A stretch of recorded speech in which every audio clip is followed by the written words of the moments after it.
Tarih öncesinde ve tarih sonrasında baktığınız zaman Adıyaman tarih sahnesinde hep olmuş ve tarih sahnesinde de çok önemli yer tutmuş. Bir rivayete göre 16, bir başka rivayete göre de 21 medeniyet Adıyaman'ı kendisine yurt yapmış ve burada medeniyetler kurmuştur. Tabi bu 21 medeniyetten geriye kalan kalıntıları hesap ettiğimiz zaman Adıyaman'da doğal bir açık hava müzesinin olması kaçınılmaz bir sonuçtur.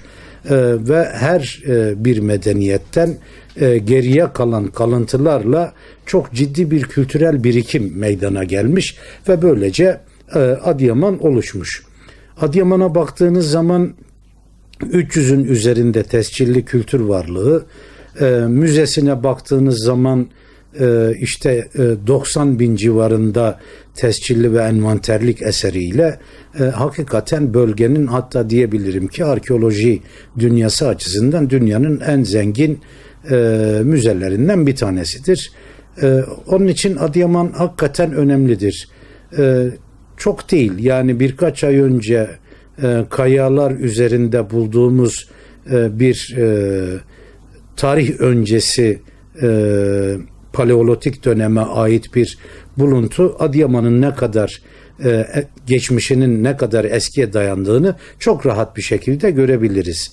Yani Paleolitik dönemde, yani ilk insanın yaşadığı kabul edilen o dönemlerde bir av sahnesinin baştan sona kadar canlandırıldığının bir kayaya resmedildiğini görüyoruz ve işin ilginç tarafı, dünyada bu kadar güzel kalmış, bugüne bu kadar güzel bir şekilde muhafaza edilerek gelen başka bir yer göremezsiniz. Çok güzel bir şekilde olduğu gibi bugüne yansımış durumda. Dolayısıyla yani Adıyaman ilk insanın yaşadığı günden bugüne kadar hep iskan görmüş bir yer. Adıyaman'a gelen ziyaretçileri değerlendirdiğimiz zaman Adıyaman'a gelen ziyaretçilerin bölgedeki duruma göre sayısal değişkenlik gösterdiğini görürüz. Yani terörün olmadığı, barışın olduğu dönemlerde ya da işte şu anda devam eden Suriye Savaşı'ndan çok etkileniyor. Savaşların olmadığı dönemlerde ziyaretçi sayısının çok ciddi şekilde arttığını görüyoruz. Ancak son 30-40 yıldır turizm hareketliliğinin paket turlarla yapılması sebebiyle sadece bir ile insanlar ziyaret için gelmiyor. Bir paket hazırlanıyor seyahat ajantaları, tur operatörleri tarafından ve bu paketin içerisine mecburen birkaç il birden konuluyor.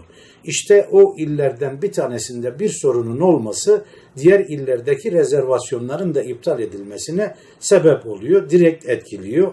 Adıyaman'da bu manada çok ciddi bir şekilde turizm hareketliliğinden negatif bir şekilde etkilendi son yıllarda. Geçen sene son 30 yılın en iyi rakamlarına ulaştık. Özellikle Nemrut Dağı'ndaki sayıyı söylemek istiyorum. 120 bini geçkin bir ziyaretçi sayımız oldu.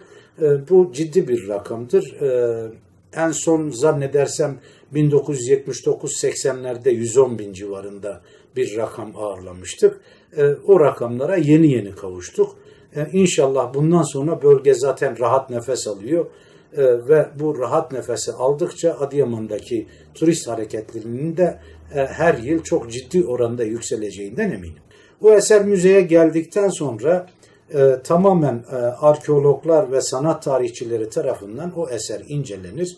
O eserin tarihi niteliği, işte özgünlüğü incelenir. İncelendikten sonra esere bir değer tespiti yapılır ve bu değer tespiti yapıldıktan sonra vatandaşın isteğine bağlı olarak bağışlıyorum derse bağışlayabilir müzeye. Yok eğer bağışlamak da istemezse, satmak isterse müze o tarihi eserin parasını o vatandaşa verir. Hatta benim sizin kanalınızla, aracılığınızla bu tür eserlerle karşılaşan vatandaşlara özellikle çağrım şu: vatandaşlar buldukları eserlerin ne kadar değerli, ne kadar kıymetli olduğunu bilemeyebilirler, bilmeyebilirler. Bunun için o tür kötü niyetli insanların o insanları kandırmasına da sebebiyet verebilirler. Dolayısıyla çok değerli olan bir eseri çok ucuz bir fiyata o insanların elinden kapıp götürüp bu ülkenin değerlerinden değer kaybettirebilirler. Onun için benim tavsiyem şu, kesinlikle öyle bir şeyle karşılaştıkları zaman hiç korkmasınlar. Gelsinler yanımıza, biz kendilerine yardımcı olalım ve buldukları eser neyse de devletimizin tespit ettiği değer üzerinden kendilerine parasını ödeyelim. Evet, bizim yasal define kazıları yönetmeliği diye bir yönetmeliğimiz var. O yönetmeliğe göre vatandaşlarımız çok rahat bir şekilde bu kazıyı yapabilirler. Tabii onun bazı koşulları var. İşte koruma altında olan bir yer olmaması gerekiyor. Tescilli bir eser olmaması gerekiyor. Yani önce bizim uzmanlarımız gider o bölgede incelemelerini yaparlar. Burada define kazısı yapılmakta sakınca yoktur diye bir belge verirler kendilerine. Arkasından onun resmi harçları vardır. Zaten öyle çok büyük paralar değildir. İşte o görevle giden memurların harcırah ve yollukları, yevmiyeleri vesaire falan. Onu maliyeye yatırmak suretiyle o define kazısını yaparlar. Çıkan eserleri de müze yine değerlendirir, parasını verir.